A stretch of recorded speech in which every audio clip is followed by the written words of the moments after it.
아니, 도저히 이해가 안 되는 게 왜 자꾸만 뚫어지게 쳐다보는지 정말 불편해 죽는 줄 알았다니까. 그리고 사진을 찍기 싫다고 하는데도 우르르 몰려와서 마음대로 사진을 찍어버리고 말이야. 세상에 이렇게 무례하게 구는 사람들이 또 있을까? 의구심이 들 정도로 솔직히 기분이 최악이었어. 한국인 여성이 테이블에서 인도 여성으로 보이는 사람과 이야기를 나누고 있습니다. 듣고 있던 인도 여성은 얼굴이 붉어지면서 아무 말도 하지 못하고 마치 자신이 무슨 잘못을 한 것처럼 고개를 떨구어 버리는데요. 과연 이 두 여성은 무슨 일 때문에 언성을 높이고 왜 인도 여성은 한국 여성에게 아무 말도 하지 못하는 걸까요? 오늘 들려드릴 이야기는 인도에서 한국으로 5년간 유학 생활을 하고 있는 수니타 씨가 한국 친구 해리명과 한국과 인도 문화의 차이에 대해서 말한 내용을 재구성한 이야기입니다. 영상을 시작하기 전 구독과 좋아요는 영상 제작에 큰 힘이 됩니다. 안녕하세요. 저는 인도에서 온 수니타라고 합니다. 제가 한국에 공부하러 온 시간도 어느덧 5년을 지나 6년 가까이 된 것 같네요. 사실 저는 인도에서 상류층에 속하는 집안에서 태어나 한 번도 빈곤하거나 힘들었던 기억이 없습니다. 자랑을 하려는 게 아니라 그냥 제가 운이 굉장히 좋아서 남들이 누리지 못하는 풍족한 생활을 하는 건 한국말로 타고난 팔자가 좋았던 모양입니다. 한국에 오기 전까지는 사실 몰랐습니다. 저는 인도가 땅이 크고 세계가 중국을 능가하는 기회의 땅이라는 외신 보도를 볼 때마다 저는 앞으로 인도가 세계의 중심이 되겠구나라고 착각에 빠져 있었죠. 제가 인도에서 거주했던 곳은 깨끗하고 좋은 시설과 주위에서는 풍족한 사람들이 살았기 때문에 저는 인도 사람들에 대한 인식이 그렇게 나쁜 줄은 생각조차 못했었거든요. 정말 부끄럽고 창피해서 꺼내기 힘든 얘기지만 한국에 와서 보고 느끼고 생각했던 현실을 얼마 전 인도 여행을 갔었던 한국인 친구 혜림이와 같이 인도와 한국을 비교하며 솔직하게 얘기를 해볼까 합니다. 문제점을 알고 솔직하게 인정을 해야 개선하고 발전할 수 있듯이 저희 인도도 마찬가지로 인정할 건 인정해야 된다고 생각하고 혜림이와 대화를 진솔하게 들려드리겠습니다. 혜림아, 얼마 전 인도 여행을 가서 느낀 점들을 솔직하게 얘기해봐. 우선 사람들의 시선이 매우 불편했어. 무슨 말이냐면 인도에 갔을 때 가치관 일행이 나 포함해서 3명이었는데 인도 남자들 이해를 못하겠더라고. 왜 그렇게 노골적으로 쳐다보는지 너무 불쾌하고 기분이 나빴어. 세계 어디를 가도 그렇게 노골적으로 쳐다보는 시선은 없었는데 이건 무슨 여자 신체를 처음 보는 것처럼 아래 위 그리고 눈빛이 조금이라도 빈틈이 보이면 달려들려고 하는 야수 같아서 너무 무섭고 부담스러웠어. 남자들이 시선을 돌리지 않고 마치 스캔하듯이 쳐다보는데 정말 미치는 줄 알았지 뭐야. 한국에서 그렇게 행동하면 난리가 날 뿐만 아니라 요즘은 시선 강간이라는 말도 있기 때문에 절대로 그런 일은 없는데 인도는 달라. 남자들이 너무 무섭고 싫었어. 저는 혜림이의 말을 듣는 순간 너무 부끄러워서 얼굴이 붉어졌습니다. 계속해서 혜림이는 말을 이어갔습니다. 그리고 왜 자꾸만 사진을 같이 찍자고 하는지 이해가 되지 않았어. 내가 들은 바로는 사진 같이 찍어주면 나 애랑 같이 잤다고 페이스북이나 인스타에 자랑스럽게 올리거나 사진 돌려서 보고 심지어 인터넷에 떠도는 싸구려 광고나 표지에 쓰인다고 하니 어처구니가 없었어. 어쩔 땐 길에서 못 가게 팔을 잡고 계속 사진 찍어달라고 하는 거 보고 확실히 상식이 통하는 사람들이 아니라는 것을 느꼈어. 심지어 이런 기사도 봤는데 인도 관광부 장관이 여성들이 인도를 여행할 때 자신들의 안전을 위해서 짧은 옷이나 치마를 입지 말아야 한다. 인도 문화는 서구와 다르다라고 하는 기사를 봤어. 수니타 앞에서 이런 말하기는 정말 미안하지만 인도는 여성 인권 후진국으로 악명이 높은 것 같아. 사람이 많은 시장이나 버스에서 신체 일부를 만지는 경우가 흔하고 캣콜링도 빈번하다고 해. 전 세계적으로 여성에게 위험한 나라 1위로 악명이 높다는 사실을 알고 여성들은 인도 여행을 해야 할 것 같아. 수니타, 너 한국에서 한 번이라도 남자들이 10초 이상 여자를 뻔히 쳐다보는 경험을 한 적 있니? 아마 한 번도 경험해보지 않았을 거야. 한국은 타인에게 조금이라도 이상한 행동이나 시선을 보내면 큰일이 나거든. 그런데 인도는 아니야. 모든 남자들이 야수 같다는 생각이 들었어. 그리고 인도는 강간이 너무 많이 발생하고 끔찍한 사건이 너무 많은 것 같아. 그것도 집단 성폭행 사건이 끊이지 않고 발생하니 솔직히 소름 끼쳐. 예전에 16살 노숙하던 여자아이를 경찰 포함 400명이 집단 성폭행한 끔찍한 사건이 있었다고 해. 검색해보면 나오는데 세상에 처벌이 7명밖에 되지 않았다는 판결도 말이 안 되고. 더 경악한 것은 어떻게 경찰이 그런 짓거리를 같이 할 수가 있니? 이게 말이 된다고 생각해? 물론 한국에도 성폭행 강간 사고가 당연히 발생해. 하지만 인도에서 400명이 집단 성폭행을 했다는 건 내 상식으로는 저건 인간이 아니고 짐승이라고 생각밖에 안 들었어. 인도에서 한 해 성폭행 사건만 3만 건 가까이 있다는 게 얼마나 남자들 의식 수준이 밑바닥인지 알 수 있는 것 같아. 내가 볼 때 무기력한 사법제도, 낮은 유죄 판결, 보수적 사회 분위기 속에 여자들이 신고를 꺼리기 때문에 성범죄자들이 더욱 활개를 치고 다닌다고 생각해. 오죽하면 인도는 18분마다 발생하는 성범죄 국가라는 오명이 나왔겠어. 예전에 델리버스 성폭행 사건 범인이 한 말이 충격적이다 못해 경악하고 말았어. 밤 늦게 치마를 입고 다닌 여자의 잘못이다. 한국에서는 치마를 입던 수영복을 입던 집단강간, 시선강간, 노골적으로 쳐다봤다간 바로 경찰에 입건될 뿐만 아니라 그럴 일도 없고. 내가 생각할 때 남자들의 의식 수준이 한국과 인도는 너무 차이가 많이 나는 것 같아. 저는 어차피 혜림이에게 마음을 터놓고 사실 그대로 얘기를 해라고 했지만 막상 인도의 충격적인 현실을 들으니까 너무 부끄러웠어요. 내친 김에 혜림이는 더 얘기를 해도 될까라고 물었고 저는 어차피 인도에 대해서 처음부터 솔직하게 얘기하기로 했으니 괜찮다고 했습니다. 저희 인도의 대중교통에 관한 얘기인데 혜림이는 정말 끔찍하다고 하더군요. 쉬지 않고 울리는 클렉슨 소리와 거리를 어슬렁거리는 소들과 떠도는 개들, 거기에 수많은 사람들까지 섞여서 인도의 도로와 길은 혼돈 그 자체라고 했습니다. 신호체계는 보이지가 않고 차가 멈추면 어디선가 나타나서 차 문을 두드리면서 돈을 달라고 했으며 역시나 버스를 타니 남자들은 기분 나쁘게 계속해서 자신들을 쳐다봤다고 하더라고요. 하지만 무엇보다 인도인들과 같이 있으면 냄새가 아닌 악취가 너무 심해서 미치는 줄 알았다고 합니다. 혜림이는 아무리 피곤해도 차에서 절대로 못 자겠다고 하더군요.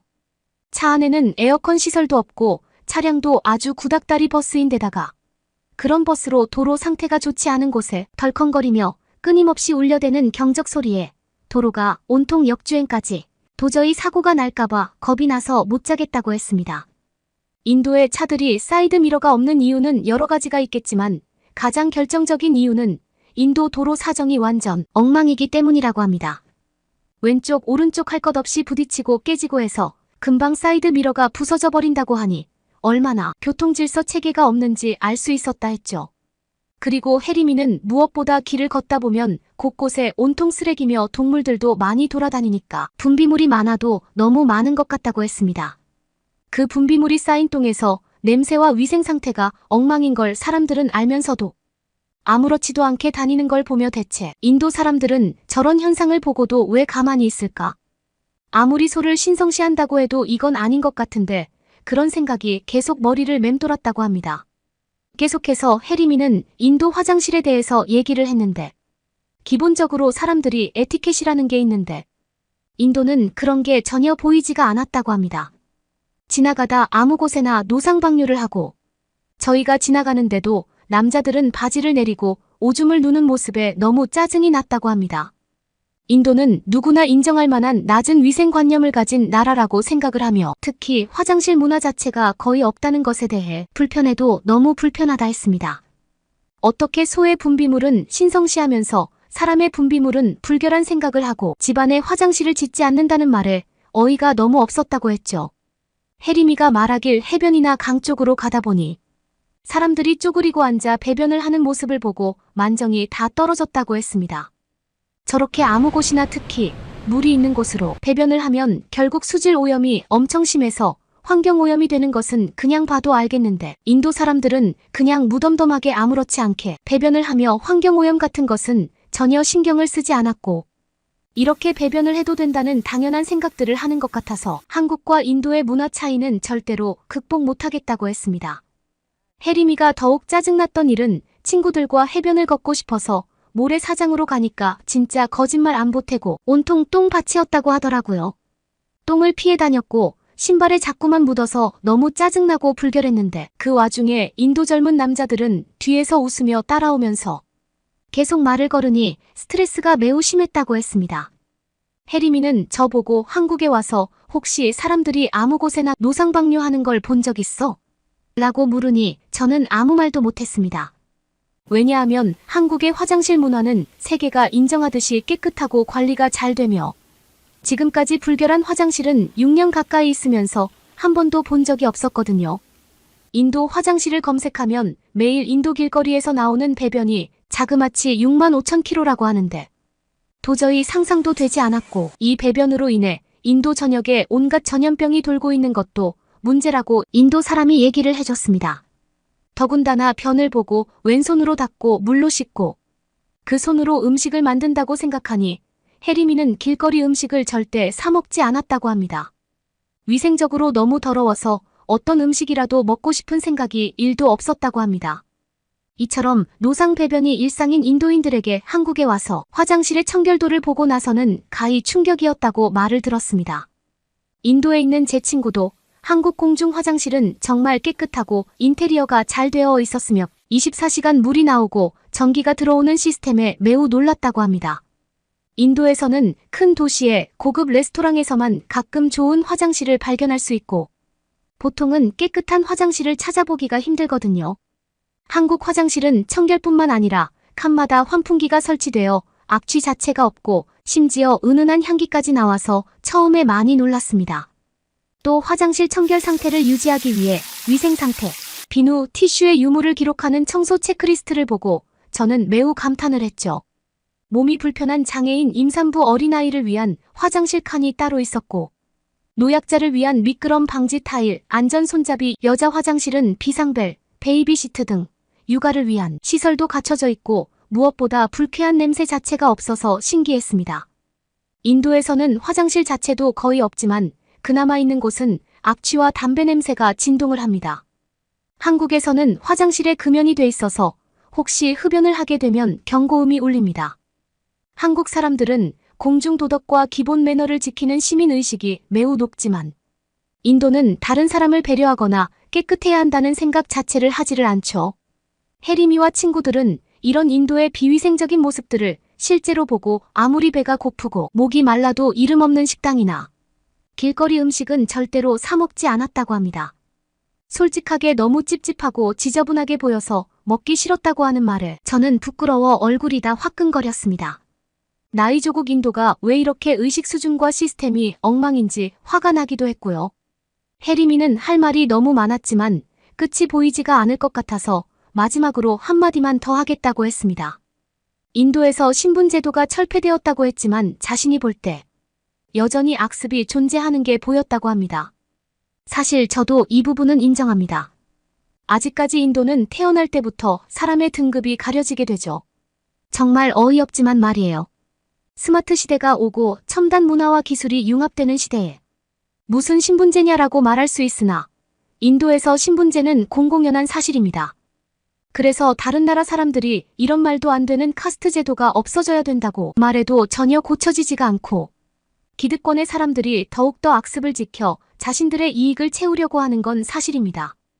인도는 카스트 신분제도 때문인지 옷차림이나 얼굴이 귀티가 좔좔 흐르면 은행 같은 곳에서 줄을 서지 않아도 되고 반대로 겉모습이 허름하고 볼품없는 하층민 같은 모습을 하고 있으면 반드시 줄을 서야만 하는 매우 이해 못하고 차별이 심한 나라가 인도 같다고 혜림이는 자신의 생각을 얘기했습니다.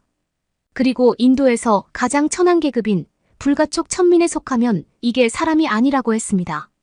노예, 짐승보다 못한 삶을 사는 모습을 보고 혜림이는 다시는 인도에 가고 싶지 않다고 했습니다. 저는 혜림이의 얘기를 듣는 동안 아무런 변명과 반박도 못했습니다. 아니, 할 수가 없었죠. 자국민인 제가 봐도 너무 이해 안 되고 의식 수준이 바닥이어서 가슴이 아팠습니다. 더구나 예림이가 마지막에 한 말이 저희 가슴을 더 아프게 했습니다. 한국에 살 때는 정말 몰랐는데 인도를 가보고 우리나라 대한민국이 얼마나 살기 좋고 훌륭한 나라인지 그리고 한국에 살 수 있어서 너무 감사하다는 말을 듣고는 눈물이 핑 돌았습니다. 우리 인도는 언제쯤 다른 나라들한테 좋은 평가를 받을 수가 있을까? 가슴이 너무 답답했습니다. 하루빨리 저의 인도도 꼭 한국처럼 시민의식이 올라가서 더 이상 손가락질 받는 일이 없었으면 좋겠습니다. 저의 얘기는 여기까지였습니다. 시청해주셔서 감사합니다.